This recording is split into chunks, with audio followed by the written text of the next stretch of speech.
Puji Tuhan, selamat hari Minggu yang diberkati. Saya percaya dimanapun saudara berada, saudara baik-baik, sehat-sehat dalam segala sesuatu, sama seperti jiwa saudara baik-baik saja. Seperti biasa, katakan bersama saya orang yang paling disayang sama Tuhan.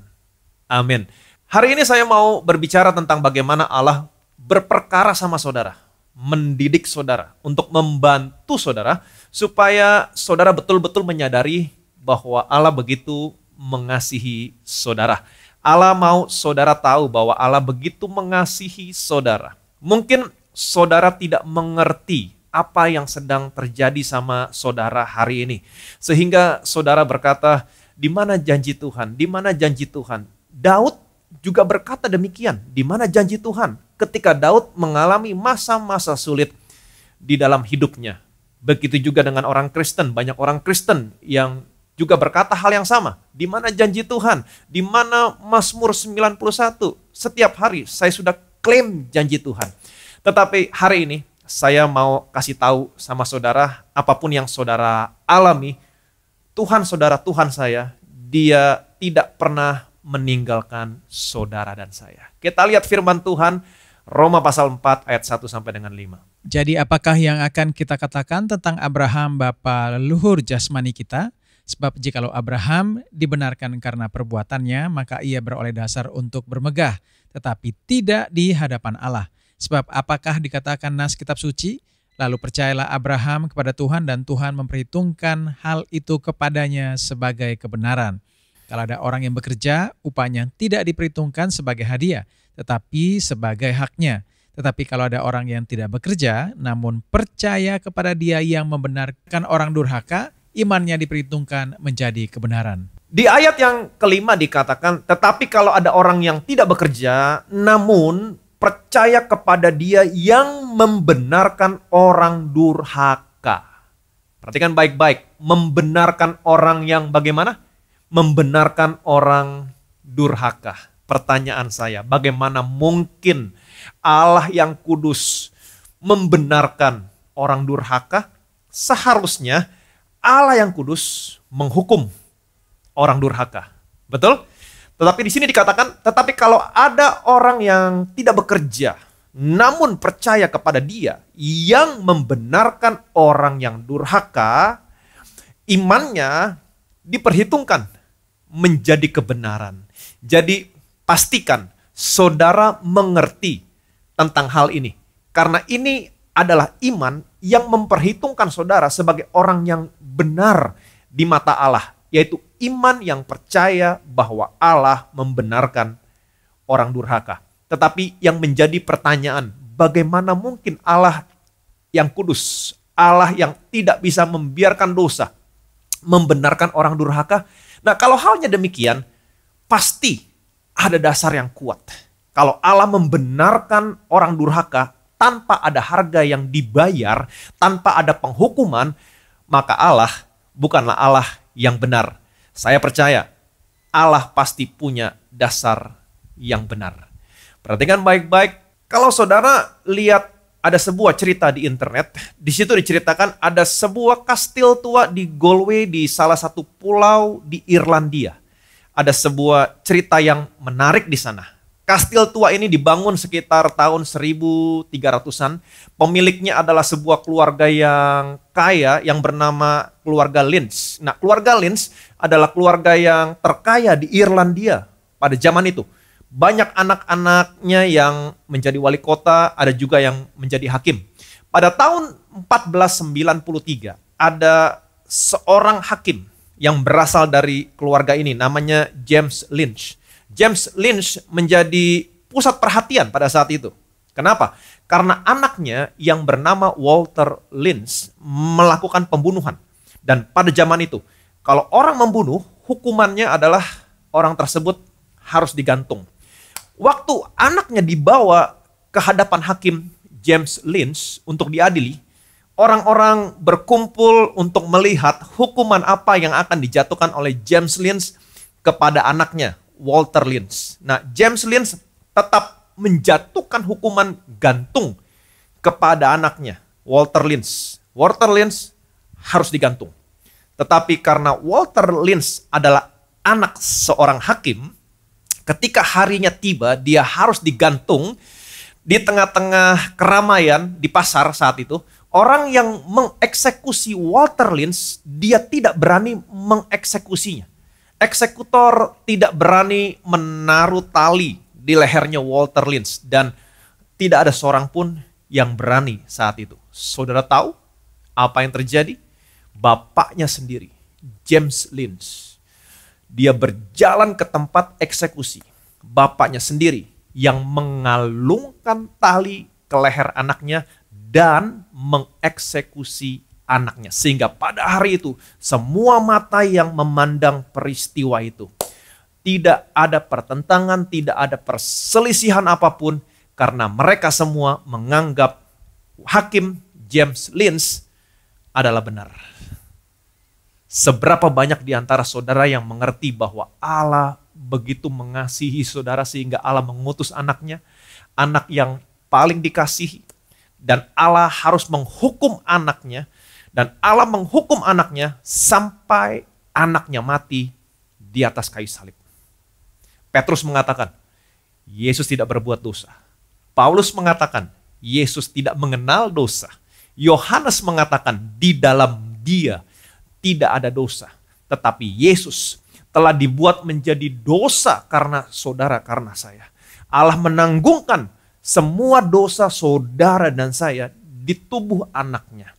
Allah sendiri yang menghukum semua dosa saudara di tubuh anaknya sampai anaknya mati, supaya hari ini saudara dan saya dibenarkan di hadapan Allah.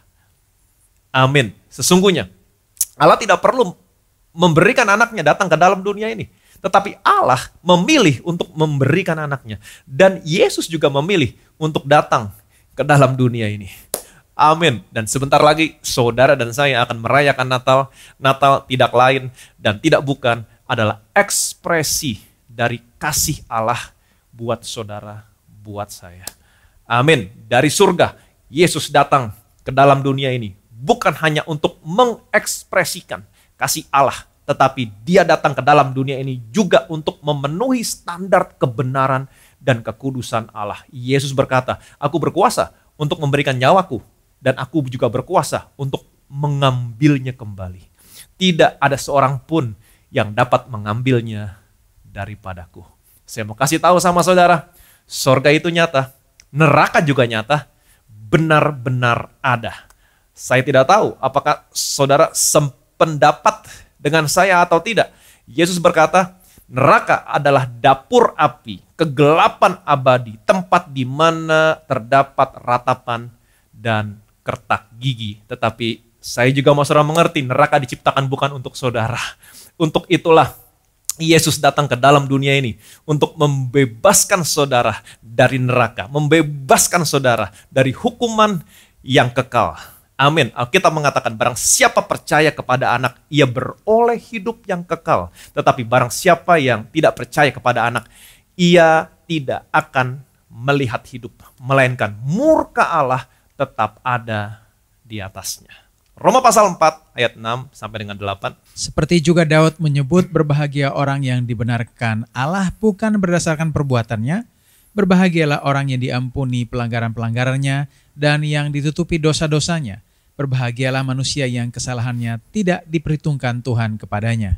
Daud berkata begini, berbahagialah orang yang dibenarkan Allah bukan berdasarkan perbuatannya. Bagaimana Allah membenarkan saudara dan saya?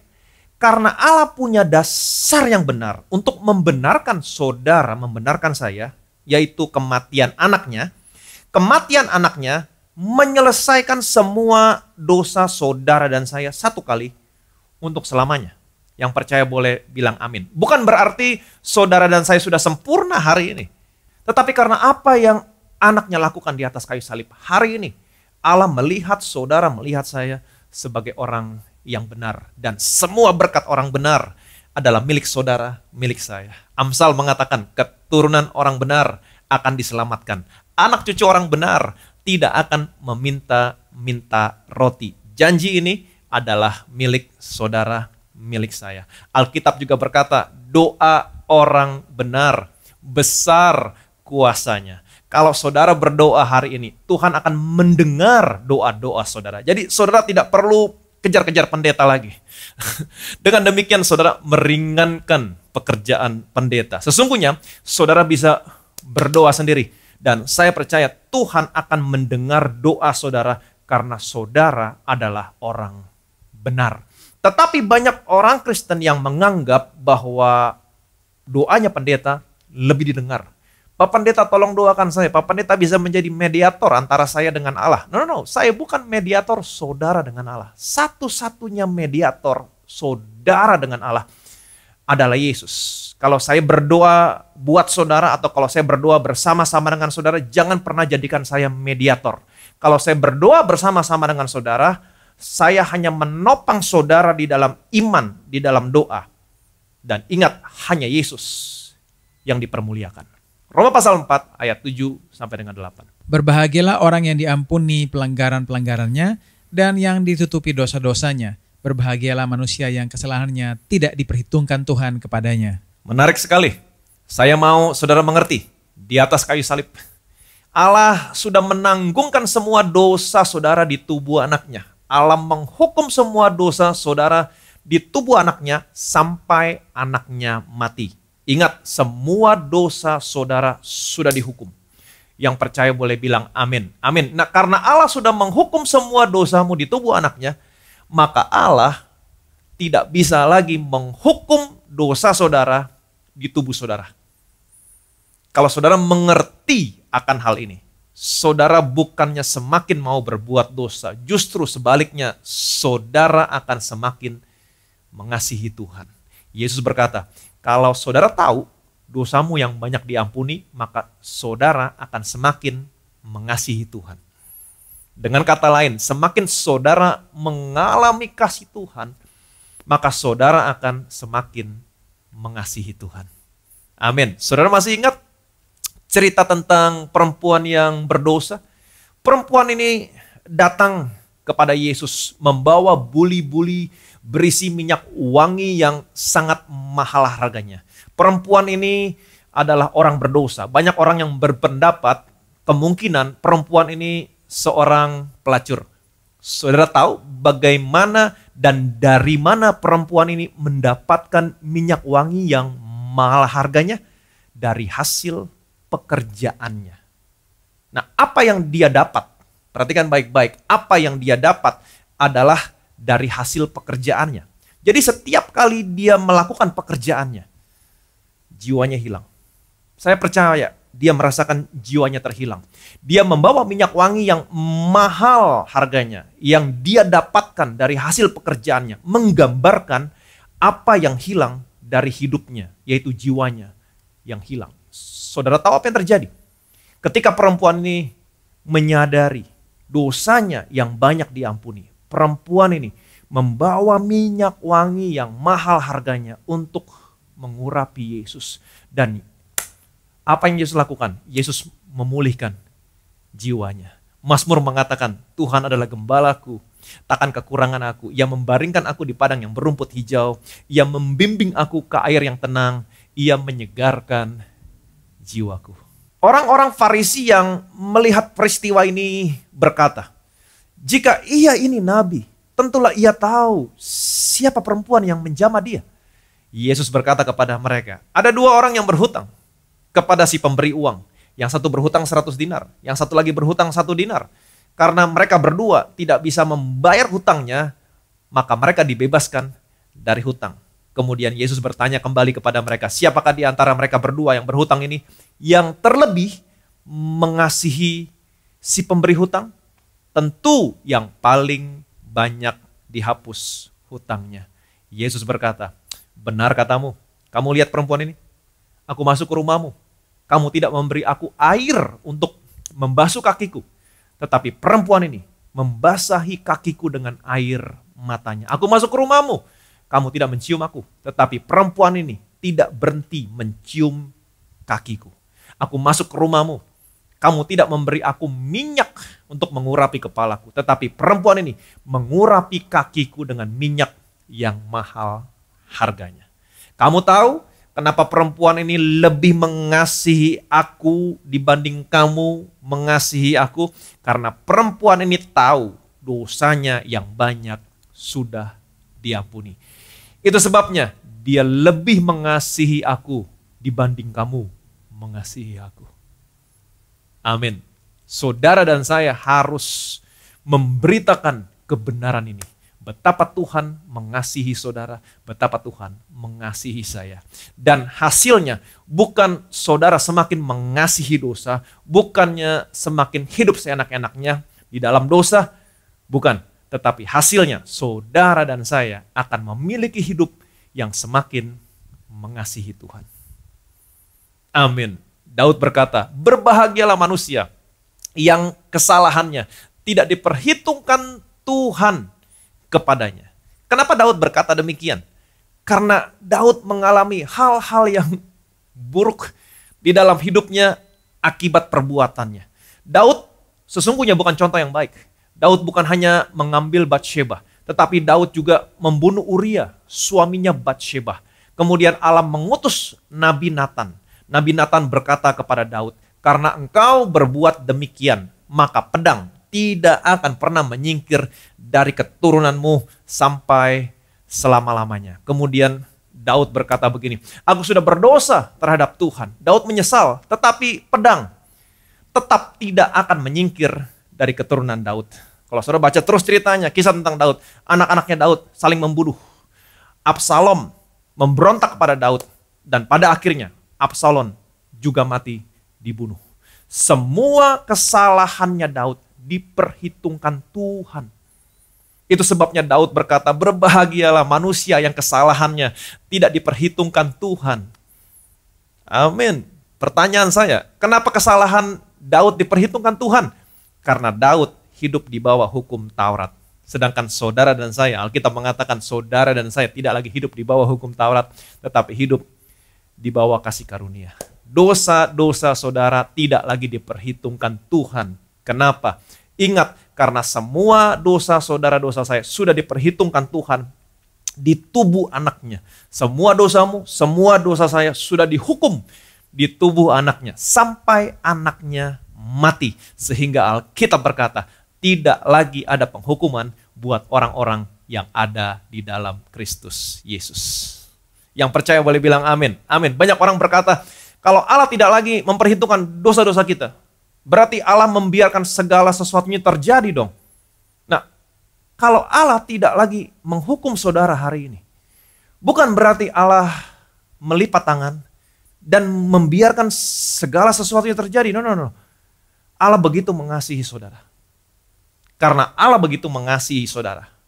Pertanyaan saya, apa yang akan Allah lakukan sama saudara? Perhatikan baik-baik. Ibrani pasal 12 ayat 4 sampai dengan 6. Dalam pergumulan kamu melawan dosa, kamu belum sampai mencucurkan darah. Dan sudah lupakah kamu akan nasihat yang berbicara kepada kamu seperti kepada anak-anak? Hai anakku, janganlah anggap enteng didikan Tuhan dan janganlah putus asa apabila engkau diperingatkannya. Karena Tuhan menghajar orang yang dikasihinya dan ia menyesah orang yang diakuinya sebagai anak. Nah, saya mau saudara mengerti, kata menghajar di sini bukan berbicara tentang penghukuman, bukan berbicara tentang dihajar atau disiksa. Menghajar di sini terjemahan dalam bahasa aslinya adalah paedeo, yang artinya to train children, mendidik atau menuntun seorang anak. Allah tidak memperhitungkan dosa-dosa saudara. Tetapi kalau saudara terus-menerus melakukannya, selfish, egois, maka Allah akan mendisiplin saudara, tetapi Allah tidak mempergunakan sakit penyakit atau kutuk untuk mendisiplin saudara. Kalau saudara sakit, ingat penyakit saudara bukan dari Tuhan. Tuhan mau saudara sehat. Amin. Jadi apapun yang Yesus sudah tanggung di atas kayu salib, Allah tidak mau saudara menerimanya lagi hari ini. Sekarang bagaimana caranya Tuhan mendidik saudara? Saudara masih ingat cerita tentang Yakub? Yakub hidup jauh sebelum hukum Taurat diberikan. Yakub adalah orang yang hidupnya di bawah kasih karunia Tuhan. Ingat, Yakub pernah berdusta kepada bapaknya Ishak. Ketika Ishak sudah tua, Yakub datang kepada Ishak. Ishak bertanya kepada Yakub, saya masih ingat ceritanya, siapakah engkau? Kemudian Yakub berkata kepada bapaknya, akulah Esau, anak sulungmu. Jadi di sini Yakub berdusta kepada Ishak, bapaknya. Singkat cerita, Yakub pergi dari rumahnya karena dia takut kepada Esau, dan Yakub bekerja kepada Laban. Kemudian Yakub jatuh cinta kepada Rahel, salah satu anaknya Laban. Yakub berkata kepada Laban, aku mau bekerja kepadamu 7 tahun untuk mendapatkan Rahel. Kemudian Laban menyetujuinya. Setelah 7 tahun berlalu, Yakub menagih janji kepada Laban. Dan ketika hari perkawinan tiba, apa yang terjadi? Entah apa yang terjadi pada malam itu. Yang saya tahu, pagi-pagi Yakub marah besar kepada Laban. Yakub menyadari yang diberikan kepadanya bukan Rahel, tetapi Lea, anak perempuan Laban yang lain. Kemudian Yakub datang kepada Laban dan dengan sangat marah Yakub berkata, kenapa engkau menipu aku? Wow, dan saya percaya ketika Yakub berkata kepada Laban, kenapa engkau menipu aku? Maka saat itu terlintas dalam pikiran Yakub tentang Ishak dan tentang Esau. Nah, kebanyakan kita tidak menyadari bahwa mereka adalah orang-orang yang hidupnya di bawah kasih karunia Tuhan. Beginilah caranya Tuhan mendidik dan berperkara kepada saudara. Jadi sekalipun saudara adalah orang-orang yang dibenarkan karena iman, keturunan Abraham, tetapi karena Allah begitu mengasihi saudara, mengasihi saya, maka Allah akan berperkara sama saudara, sama saya. Sekali lagi, saya mau saudara mengerti, ketika Allah berperkara sama saudara dan saya, bukannya berarti Allah menghukum saudara dengan penyakit, dengan kutuk. No, bukan itu maksudnya. Ketika ada karakter yang kurang baik di dalam hidup saudara, disitulah Allah akan berperkara sama saudara. Ketika ada perbuatan yang tidak baik yang saudara lakukan, disitulah Allah akan berperkara sama saudara. Allah mau karakter saudara diubahkan. Allah mau supaya saudara stop sebelum sesuatu yang lebih buruk menimpa saudara. Jadi saya mau saudara mengerti, dalam setiap kejadian yang saudara alami selalu ada hikmahnya. Dalam setiap kejadian yang saudara alami selalu ada makna yang berharga yang bisa saudara pelajari. Ada didikan Tuhan di sana buat saudara. Nah, kenapa Allah tetap berperkara sama saudara dengan mendidik saudara? Perhatikan baik-baik, Ibrani pasal 12 ayat yang ke-9. Selanjutnya dari ayah kita yang sebenarnya kita beroleh ganjaran dan mereka kita hormati. Kalau demikian bukankah kita harus lebih taat kepada Bapa segala roh supaya kita boleh hidup? Di sini dikatakan selanjutnya dari ayah kita yang sebenarnya kita beroleh ganjaran dan mereka kita hormati. Kalau demikian, bukankah kita harus lebih taat kepada Bapa segala roh? Jadi di sini sangat kontras sekali kalau saudara perhatikan baik-baik kalimatnya, ayah secara jasmani, yaitu Bapa, saudara, dan saya di dunia ini. Dan satu lagi ada Bapa segala roh, yaitu siapa? Yaitu Allah. Nah, ini memberitahukan kepada saudara, Allah tidak berperkara dengan daging saudara dengan memberikan penyakit atau kutuk. Allah tidak berperkara dengan daging saudara, tetapi Allah berperkara dengan roh saudara. Kenapa? Karena Dia adalah Bapa segala roh. Ayah saudara dan saya di dunia ini berperkara dengan daging saudara, sedangkan Bapa segala roh, yaitu Allah, Dia tidak berperkara dengan daging saudara, tapi Dia berperkara dengan roh saudara. Kenapa? Karena Dia adalah Bapa segala roh. Pertanyaan saya, bagaimana Allah berperkara dengan roh saudara hari ini? Terkadang koreksi, didikan datang melalui mimbar, melalui firman Tuhan. Tetapi yang menjadi masalah sekarang, mereka yang sesungguhnya butuh koreksi melalui firman Tuhan, justru mereka tidak mau mendengar firman, mereka tidak mau datang ke gereja. Mereka yang butuh koreksi melalui firman Tuhan, justru mereka tidak mau baca Alkitab. Mereka tidak mau mendengar firman Tuhan. Ini yang menjadi masalah. Nah kalau begitu, bagaimana caranya Allah berperkara sama mereka yang tidak mau dikoreksi atau dididik melalui firman Tuhan? Allah akan mendidik mereka melalui situasi, melalui keadaan, melalui kejadian, melalui orang-orang yang ada di sekitar mereka. Allah akan menjadikan orang-orang yang ada di sekitar mereka menjadi bejana pembasuhan mereka. Ingat, Daud pernah berkata, Moab adalah bejana pembasuhanku. Laban, dia menjadi bejana pembasuhan untuk Yakub. Apapun yang Yakub alami, satu hal yang harus saudara tahu, Allah tidak pernah meninggalkan Yakub. Amin. Ketika Yakub bertemu dengan Allah di Betel, setelah Yakub lari dari rumahnya, menipu Ishak, menipu Esau, saudaranya, Allah tidak pernah menegur Yakub. Allah hanya berkata, aku akan memberkati kamu, aku akan memelihara kamu, aku akan menjaga kamu. Tidak ada koreksi. Allah tidak menghardik Yakub. Allah tidak menghukum Yakub. Tetapi, perhatikan baik-baik, di dalam kehidupannya Yakub sehari-hari, ada koreksi, ada didikan Tuhan. Untuk apa Tuhan mendidik saudara? Kalimat yang tadi mengatakan dari ayah kita, yang seharusnya kita beroleh ganjaran, dan mereka kita hormati. Kalau demikian, bukankah kita harus lebih taat kepada Bapa segala roh? Selanjutnya dikatakan, supaya kita boleh hidup.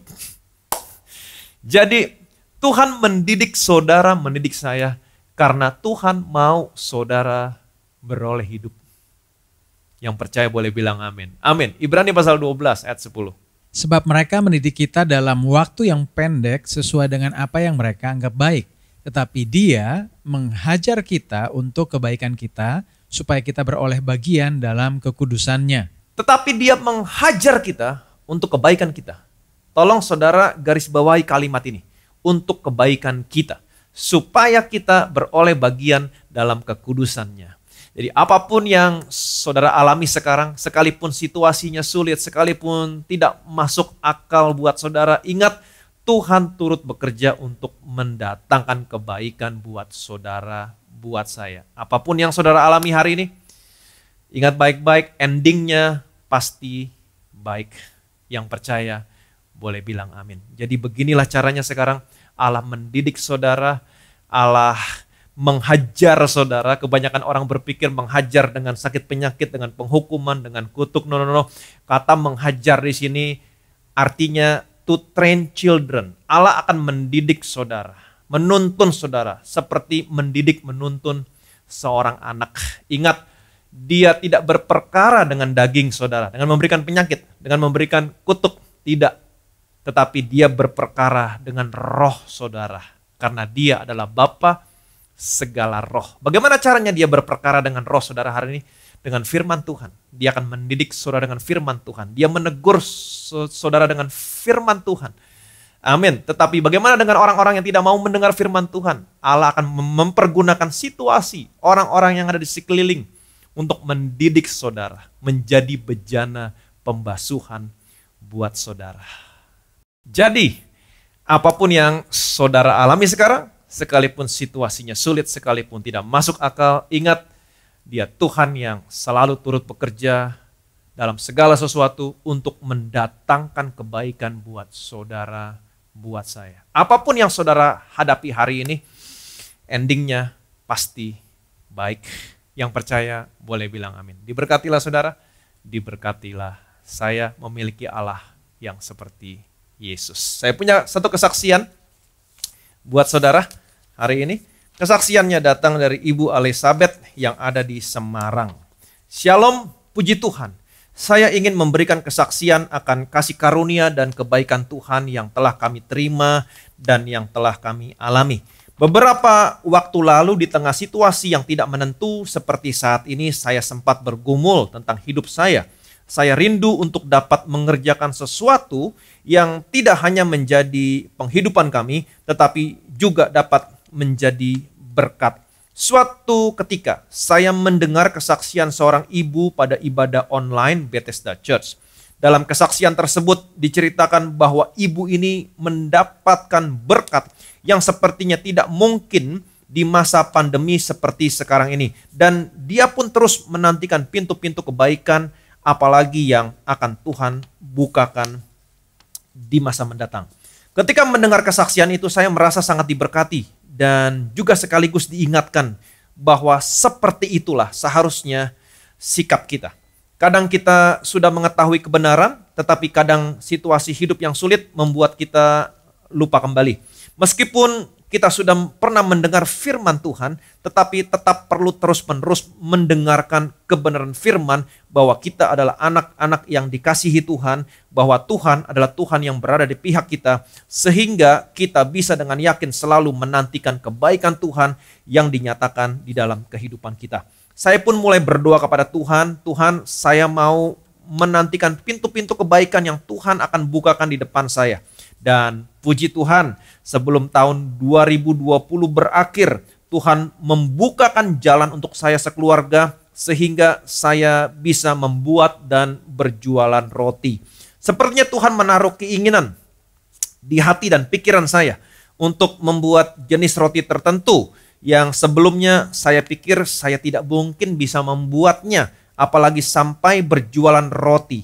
Karena sudah pernah beberapa kali mencoba dan berkali-kali mengalami kegagalan. Itulah kenapa saya semakin yakin bahwa Tuhan sendiri yang telah mengajari saya sekeluarga untuk bisa membuat roti tersebut sampai menjadi roti yang enak.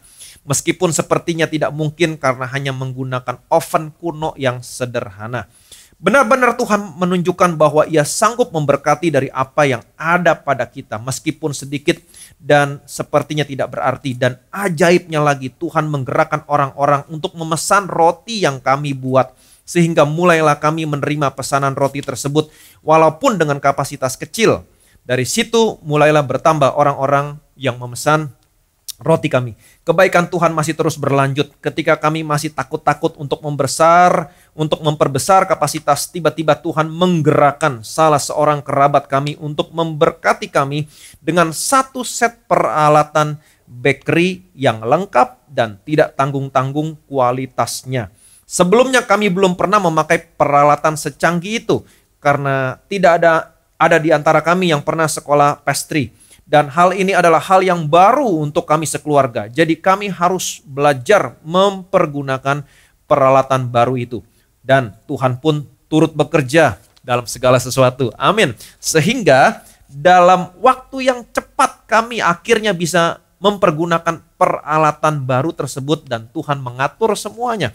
Sehingga kami bisa memproduksi roti di ruangan baru dengan peralatan baru yang jauh lebih canggih dan kapasitas produksi kami pun meningkat. Tuhan terus membukakan pintu-pintu kebaikannya. Amin. Tuhan juga menambahkan konsumen-konsumen yang baik yang berlangganan roti kami. Ketika kami benar-benar lelah dan perlu orang untuk membantu produksi, Tuhan pun mengirimkan orang-orang yang baik dan bisa belajar dengan cepat untuk membantu proses produksinya. Sampai saat ini saya terus menantikan kebaikan-kebaikan Tuhan di depan kami.